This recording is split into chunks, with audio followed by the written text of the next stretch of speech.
জয় নিতাই গৌর হরিবল। আজকে সুন্দর ভক্তিসিদ্ধ শ্রী শ্রী মাধবেন্দ্র পুরীর কাহিনী শ্রবণ করব। সকলেই সঙ্গে থাকুন এবং শ্রবণ করুন। ভক্তিসিদ্ধ শ্রী শ্রী মাধবেন্দ্র পুরী কিভাবে গোপাল সেই মাধবেন্দ্র পুরীকে প্রসাদ দিয়েছিলেন নিজের হাতে, সেই মাধবেন্দ্র পুরীর কাহিনী, অপূর্ব কাহিনী আমরা শ্রবণ করব। তাই প্রথমে গুরু বন্দনা সেরে নিই। অখণ্ডমণ্ডলকারং ব্যক্তং যেন চরাচরং তৎপদং দর্শিতং যেন তস্मै শ্রী গুরুবে নমঃ। অজ্ঞানং তিমিরন্ধস্য জ্ঞানাঞ্জনশলাকয়া চক্ষুর্মিলিतं যেন তস্मै শ্রী গুরুবে নমো নমঃ। গুরু ব্রহ্মা গুরু বিষ্ণু গুরুদেব মহেশ্বর গুরুরেব পরম ব্রহ্ম তস্मै শ্রী গুরুবে নমো নমঃ। অজানুলম্বিত ভুজা গণকাবদত সংকীর্তনৈকপিতকর কমলায়তাক্ষ বিশম্ভর দ্বিজবর যুগ ধর্মফল বন্দে জগৎপ্রিয়কর করুণাবতার। বাঞ্ছাকল্পতরুভ্যশ্চ কৃপা সিন্ধুভৈবচ প্রতিতনং পাবনেভ্যো সকল বৈষ্ণবেভ্যো নমো নমঃ। নমো তপ্ত কাঞ্চন গৌরাঙ্গিনী রাধে বৃন্দাবনেশ্বরী বৃষভানুসুতং দেবী তং নমামি হরিপ্রিয়ে। বৃন্দায় তুলসী দেবাই প্রিয়ায় কেশবশ্চ কৃষ্ণ ভক্তি প্রদে দেবী সত্যবত্যৈ নমো নমঃ। কৃষ্ণায় বাসুদেবায় দেবকী নন্দনায় চ অশেষ ক্লেশনায় গোবিন্দায় নমো নমঃ। হে কৃষ্ণ করুণা সিন্ধু দীনবন্ধু জগৎপতে গোপেশ গোপিকাকান্ত রাধাকান্ত নমস্তুতে। কৃষ্ণায় বাসুদেবায় হরৈ পার্বতমর্তনে প্রণত ক্লেশনাশায় গোবিন্দায় নমো নমঃ। নারায়ণ নমস্কৃত্য নরো বৈষ্ণব নরোত্তম দেবীং সরস্বতী ততো জয়ী মুদিরয়েৎ। ঈশ্বর পরম কৃষ্ণ সচ্চিদানন্দ বিগ্রহ অনাদিরাদির গোবিন্দ সর্বকারণকারণম। যদা যদা হি ধর্মস্য গ্লানির্ভবতি ভারতঃ অভ্যুত্থাनं ধর্মস্য তদাত্মনাং সৃজেম্যহम्। পরিত্রাণায় সাধনায় বিনাশায় চ দুষ্কৃতাং ধর্মসংস্থাপনার্থায় সম্ভাবামি যুগে যুগে। সর্বধর্মাन् পরিত্যজ্য মামেকং শরণং ব্রজ অহং তাং সর্বপাপেভ্যো মোক্ষয়ামি মা শুচঃ। হরে নাম হরে নাম ইব কেবলম কলো নাস্তেব্য নাস্তেব্য নাস্তেব্য গতিরন্যথা। হরে কৃষ্ণ কৃষ্ণ কৃষ্ণ হরে হরে হরে রাম রাম রাম হরে হরে। জয় নিতাই গৌর হরিবল, জয় নিতাই গৌর হরিবল।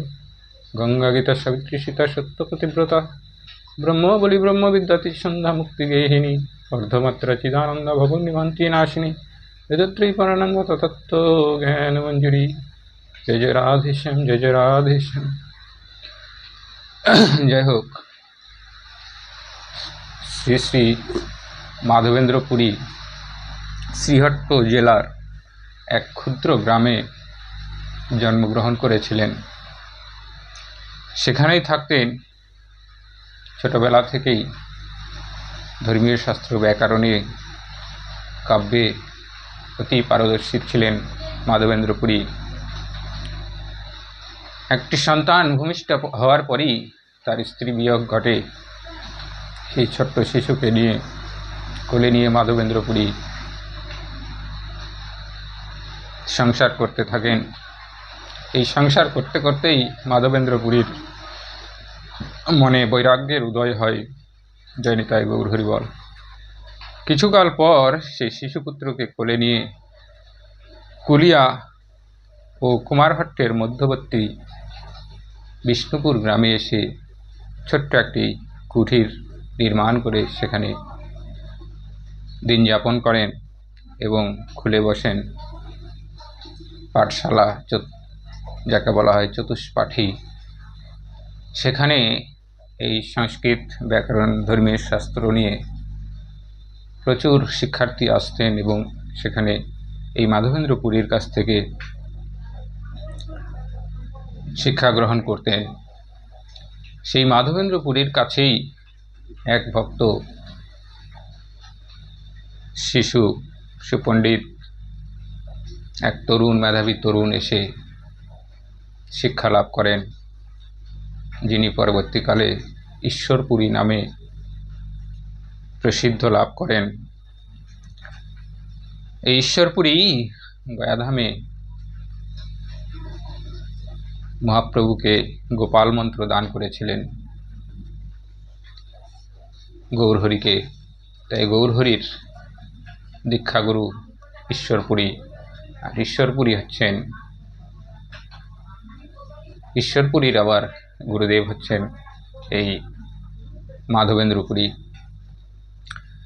পরবর্তীকালে মাধবেন্দ্রপুরী অদ্বৈত আচার্য প্রভুকেও দীক্ষা প্রদান করেছিলেন।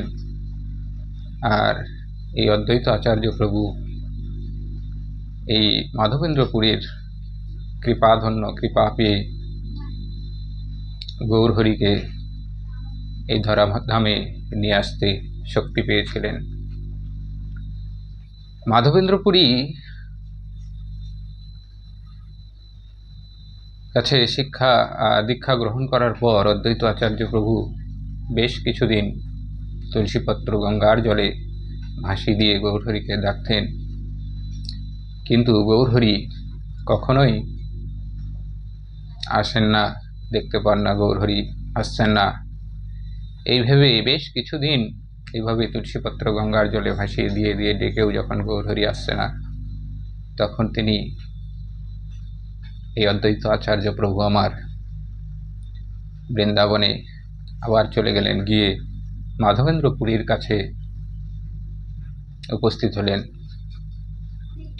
এবং মাধবেন্দ্রপুরী প্রভুকে বললেন, হে প্রভু, আমি এতদিন থেকে গৌরহরিকে আমি ডাকছি, গৌরহরি আমায় কথা দিয়েছিল কলিকালে প্রভু আসবে, কিন্তু কই গৌরহরি তো আসছে না প্রভু, কোনো উপায় যদি থাকে একটু বলো প্রভু। তখন মাধবেন্দ্রপুরী অদ্বৈত আচার্য প্রভুকে বলেছিল যে, হে অদ্বৈত, তুমি তো আমার শীর্ষ প্রধান, তোমার ভক্তি, তোমার শ্রদ্ধা, তোমার জ্ঞান দেখে আমি আপ্লুত। তাই আজকে আমার এই যে এতদিনের যে ভজন সাধনের সমস্ত কিছু ফল আমি তোমাকে প্রদান করছি। তুমি যাও, গিয়ে এতদিন তো গঙ্গার উপর থেকে তুমি তুলসীপত্র ভাসিয়ে দিয়েছ, এখান থেকে গিয়ে তুমি অর্ধ নাভি পর্যন্ত জলে নামবে, জলে নেমে তুমি তুলসীপত্র জলে ভাসিয়ে দেবে। আমার এই যাবতের সমস্ত কর্মফল দিয়ে তোমাকে আমি আশীর্বাদ করছি, তুমি যাও, নিশ্চয়ই সফল হবে। তো এই ভক্তি পথে যতক্ষণ পর্যন্ত তুমি নাভি তলদেশ পর্যন্ত না নামবে, ততক্ষণ পর্যন্ত তোমার ভক্তি শ্রদ্ধা কখনোই গোবিন্দ চরণে পৌঁছায় না। কেননা নাভি তলদেশ থেকে নিয়ে নিচের দিকটা থাকে অপবিত্র। সবসময় ভক্তবিন্দু তোমরা নিশ্চয়ই জানো যে নাভির তলদেশ থেকে নিয়ে এই নিম্নদেশ সবসময় অশুদ্ধ থাকে। তাই গোবিন্দ চরণে নিজেকে সমর্পণ করলেও আগে নাভি তলদেশ পর্যন্ত নিজেকে নামতে হয়। তাই তো বলে গানে কীর্তনে, যাবি যদি নিত্যানন্দ ধাম, আগে নাম পরে নাম। যাবি যদি নিত্যানন্দ ধাম, আগে নাম পরে নাম। সাধুগুরুর চরণ তলে, আগে নাম পরে নাম। তাই সাধুগুরু বৈষ্ণবের চরণ তলে আগে নামতে হবে, নেমে তাদের কাছে দীক্ষা আশীর্বাদ নিয়ে তারপরে কৃষ্ণ সাধন ভজন করলে অবশ্যই গুরু বৈষ্ণবের কৃপায় সেই আমাদের যে লক্ষণীয় বস্তু শ্রীকৃষ্ণ গৌর হরি আমার, সেটা লাভ হবে। তাই অদ্বৈত প্রভুকে যখন মাধবেন্দ্র পুরী সমস্ত কিছু দিয়ে পাঠিয়ে দেন, অদ্বৈত প্রভু এসে পরের দিন সকালে গঙ্গায় গিয়ে শান্তিপুরে নাভি পর্যন্ত জলে নেমে যখন তুলসীপত্র ভাসিয়ে দিলেন, সেই তুলসীপত্র নিম্নদিকে না গিয়ে উজানে চলতে শুরু করলেন। সেই তুলসীপত্র উজানে যেতে যেতে অদ্বৈত প্রভু আমার তুলসীপত্রকে লক্ষ্য করে করে তার পিছনে পিছনে যাচ্ছেন। যেতে যেতে তুলসীপত্র দেখলেন শান্তিপুরের ঘাট থেকে তুলসীপত্র চলে গেলেন নবদ্বীপের ঘাটে, যেখানে সচিমাতা স্নান করছিলেন। সেই সচিমাতাকে প্রদক্ষিণ করে তুলসীপত্র সচিমাতাকে প্রথমে প্রদক্ষিণ করলেন এবং তারপরে সচিমাতার গর্ভে নাভিদেশ দিয়ে তুলসীপত্র বিলীন হয়ে গেল। তখন অদ্বৈত প্রভু আমার জেনেছিলেন যে প্রভু এবার আসছে। তো সেই রকম সেই সুনামধন্য সেই ভক্তিসিদ্ধ মাধবেন্দ্র পুরী কাহিনী আমরা আজকে একটু শ্রবণ করি। তো মাধবেন্দ্র পুরী এই যখন কুলিয়া ও কুমারহট্টের মধ্যবর্তী বিষ্ণুপুরে ছোট্ট কুঠির নির্মাণ করে ছাত্র পড়াশোনা করছেন, তখন মনে মনে চিন্তা করলেন যে এইভাবে কতদিন আমি কার জন্যে এসব পড়ছি। এই ভাবনা চিন্তা করে সেই কুঠিরে সেই ছোট্ট শিশুকে, 5.5-6 বছরের শিশুকে ছোট্ট কুঠিরে শিষ্যদের হাতে তুলে দিয়ে তিনি বৃন্দাবনের উদ্দেশ্যে রওনা হলেন। তখনকার বৃন্দাবনের পথ তো আর সেই গাড়ি ঘোড়া বাস ট্রেন কিছু ছিল না, হেঁটে হেঁটে যেতে হতো বৃন্দাবনে। তাই তিনি হেঁটে হেঁটে রওনা দিলেন বৃন্দাবন। এত দূর পথ বৃন্দাবনে বেশ কিছুদিন ধরে হেঁটে বহু কষ্টে বৃন্দাবনে পৌঁছালেন। বৃন্দাবনে পৌঁছে গিরি গোবর্ধনকে 3 দিনে পরিক্রমা করলেন। গিরি গোবর্ধনে 3 দিন পরিক্রমা করার পর এত দূরের পথ হেঁটে যাওয়ার জন্যে, তারপর আবার গিরি গোবর্ধনকে 3 দিন পরিক্রমা করার জন্যে প্রভুর শরীর ক্লান্ত হয়ে গেছে। মাধবেন্দ্র পুরী প্রচণ্ড ক্লান্ত হয়ে পড়েছেন। তখন এই গিরি গোবর্ধনের নিচেই এক বৃক্ষের নিচে বসে দুপুরবেলা প্রভু আমার স্নান আহ্নিক সেরে বিশ্রাম করছেন। মালা হাতে নিয়ে মালা জপ করছেন আর বিশ্রাম করছেন, আর মনে মনে ভাবছেন আজ 3 দিন হয়ে গেল, কোনো প্রসাদ পাইনি। তবে হ্যাঁ, আর একটা কথা বলতে ভুলে গেলাম, মাধবেন্দ্র পুরী যখন বৃন্দাবন যাত্রা শুরু করেন তখন তিনি মনে মনে প্রতিজ্ঞা করলেন যে এই যে আমি বৃন্দাবনে যাচ্ছি, কারো কাছ থেকে কোনো কিছু চেয়ে খাবো না, অযাচিতভাবে থাকবো, যতক্ষণ পর্যন্ত কেউ কিছু না দিবে আমি সেবা করব না। তাই তিনি অযাচিতভাবে সংকল্প করে গেছিলেন। তাই বৃক্ষ নিচে বসে ভাবছেন যে 3 দিন হয়ে গেল, প্রসাদ তো পাইনি।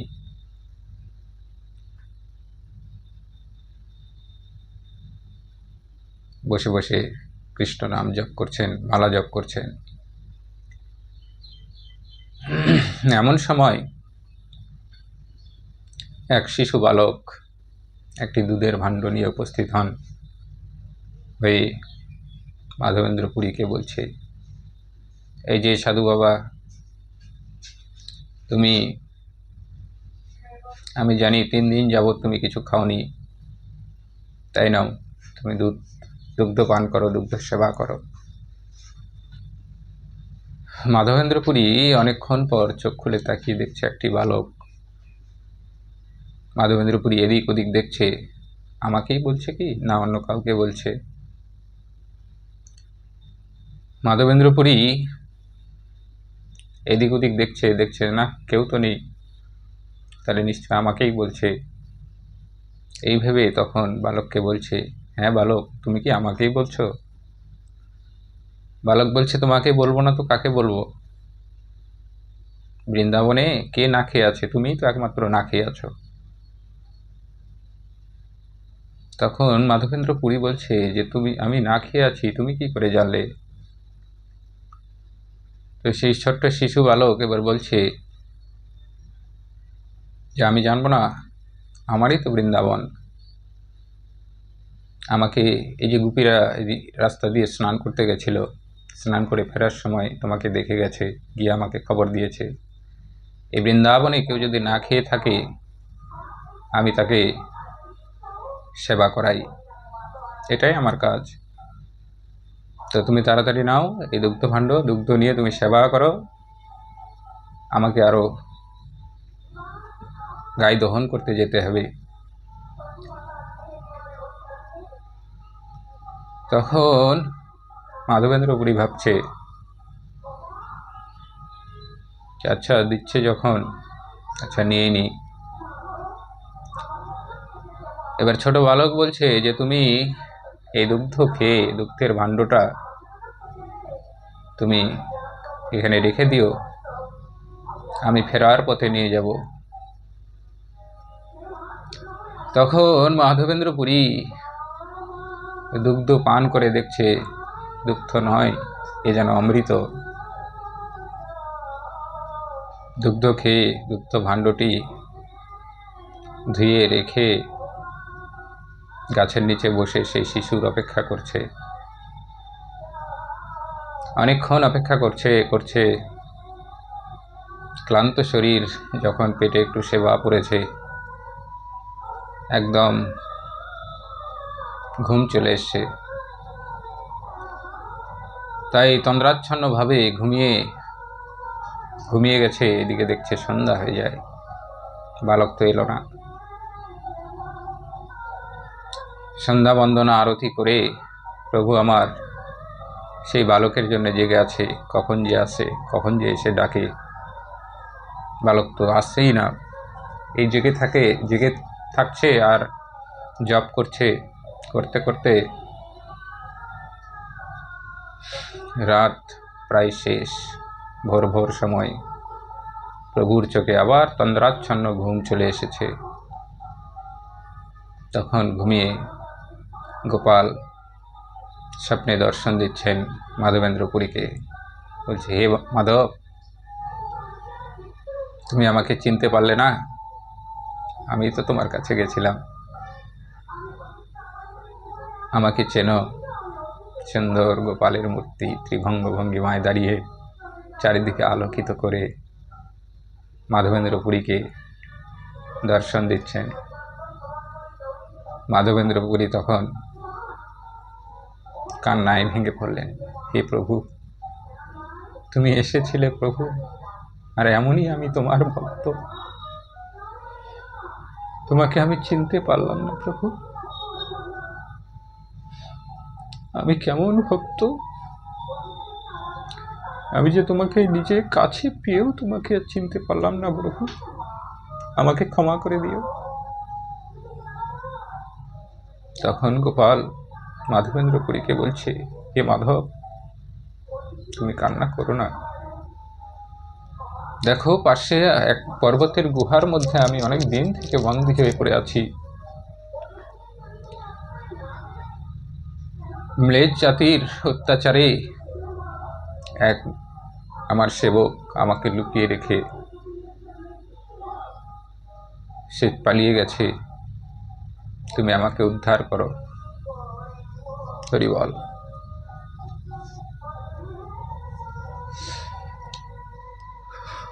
তখন মাধবেন্দ্রপুরী স্বপ্ন ভেঙে উঠে সেই দুধের ভাণ্ড নিয়ে বুকে জড়িয়ে ধরে কান্না করছে। সেই দুধের ভাণ্ডের মধ্যেই আমার প্রভুর ছোঁয়া আছে, হাতের ছোঁয়া আছে, হাতের স্পর্শ আছে। আজ আমি পেয়েও পেলাম না। হে প্রভু, তুমি আমাকে কৃপা করেও কৃপা করলে না। তুমি আমার সম্মুখে এলে, অথচ আমি তোমাকে চিনতে পারলাম না। তাই মাধবেন্দ্রপুরী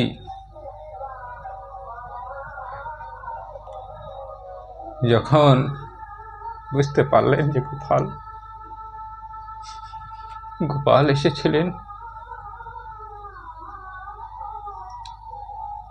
গোপাল এসেছিলেন আমার সম্মুখে, সেই গোপালের হাতের সেই মাটির ভাণ্ডটি নিয়ে প্রভু আমার বুকে জড়িয়ে ধরে বলছে, হে গোপাল, মাটির ভাণ্ড তো নয়, এটা তোমার প্রসাদ। আমি এই প্রসাদ কখনো হারাতে দিব না প্রভু।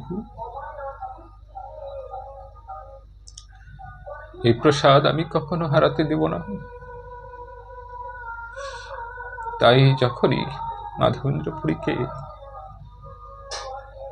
মনে পড়ে গোপালের কথা, সেই মাটির ভাণ্ডর খোলাটুকু একটু মুখে দিয়ে অমৃত স্বাদ অনুভব করে। জয় নিতাই গৌর হরি বল। সেই মাটির ভাণ্ড রেখে ভেঙে টুকরো টুকরো করে নিজের ঝুলিতে রেখে মাধবেন্দ্রপুরী কোন রকম সূর্য ওঠার অপেক্ষা করছে। সূর্য যখন উদয় হলো, তখন মাধবেন্দ্রপুরী গেলেন সেই গোপালের স্বপ্ন আদেশ প্রাপ্ত সেই গ্রামে। গিয়ে দেখছে সকল গ্রামবাসীকে বলছে, হে গ্রামবাসী, তোমরা আমার সঙ্গে চলো, দেখো অমুক গুহার মধ্যে গোপাল আছে, তোমরা আমার সঙ্গে চলো। গ্রামের লোক সকলেই তো আর ভক্ত নয়। কেউ বলছে, এই নতুন মানুষ কোথা থেকে এসেছে, আমাদেরকে বলছে গোপাল আছে। এতদিন থেকে আমরা আছি, আমরা জানি না এই মানুষ নতুন এসে বলছে গোপাল গুহার মধ্যে আছে। কিছু কিছু মানুষ আছে যারা ভক্ত, তারা আবার বলছে যে না, হতেও পারে, আমাদের যাওয়া উচিত। এই ভেবে কয়েকজন গুটি কয়েক লোক মাধবেন্দ্রপুরীর সঙ্গ দিলেন, সঙ্গে গেলেন কোদাল ঝাড়ু নিয়ে। সেই গুহা, পাহাড়ের গুহা পরিষ্কার করতে করতে করতে করতে দেখছেন যে গোপাল সত্যিই আছে। সেই পাহাড়ের গুহার ভিতরে গোপাল অবস্থান করছে। গোপালকে বের করে নিয়ে গেলেন কোথায়, গোবর্ধন পর্বতের উপরে নিয়ে গিয়ে গোপালকে অভিষেক করে ছোট্ট একটা পাথরের টুকরার উপরে বসিয়ে পিছনে একটা পাথরের টুকরো দিয়ে গোপালকে স্থাপনা করলেন। স্থাপনা করে গোটা গ্রামকে নিমন্ত্রণ করলেন। গ্রামের সমস্ত মানুষ তখন ছুটে এলেন যে পুরী গোসাই নামে এক ব্যক্তি গোপাল পেয়েছেন, গোপালের আজকে সেবা হবে। গ্রামের যে যেখান থেকে পারে দুগ্ধ, ফল, মূল, প্রসাদ, নানা ধরনের নানা কিছু নিয়ে এসে মহা আনন্দে সেখানে ভোগ প্রসাদ নিবেদন হলো। মাধবেন্দ্রপুরী গোপাল সেবা করছেন। তারপরে অনেক ভক্ত অনেক কিছু দান করলেন। দান করে সেই গোবর্ধনের উপরে গোপালের মন্দির স্থাপনা করলেন। কোথায় থেকে কি আসছে মাধবেন্দ্রপুরী কিচ্ছু বুঝতে পারছে না। গাড়ি গাড়ি গরু গাড়িতে করে প্রসাদ আসছে, গরু গাড়িতে করে সম্পদ আসছে, গরুর গাড়িতে করে মন্দির করার জিনিসপত্র আসছে। মাধবেন্দ্রপুরী শুধু গোপালের সেবা করছেন বসে বসে। জয় নিতাই গৌর হরিপল। এরপরে আরও অনেক কাহিনী আছে, সঙ্গে থাকবেন। এর পরের কাহিনী এর পরের কোনো দিন আবার পার্ট 2 হিসাবে প্রদান করব। জয় নিতাই গৌর হরিবল। সর্বসাধু গুরু বৈষ্ণব চরণে দণ্ডবৎ প্রণাম। হরে কৃষ্ণ কৃষ্ণ কৃষ্ণ হরে হরে, হরে রাম রাম রাম হরে হরে।